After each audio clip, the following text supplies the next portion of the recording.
Dans un premier temps, j'ai utilisé un téléphone à touche AZERTY,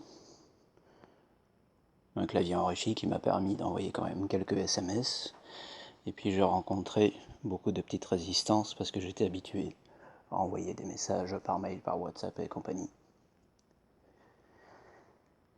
Et puis finalement,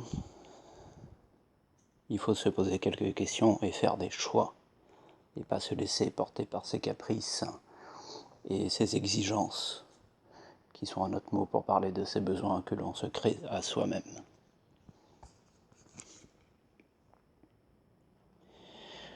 J'ai choisi de faire des SMS moins longs.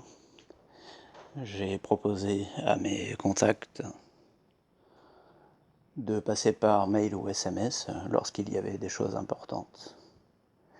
Et je me suis lancé le défi à moi-même de laisser le smartphone à la maison pendant plusieurs jours.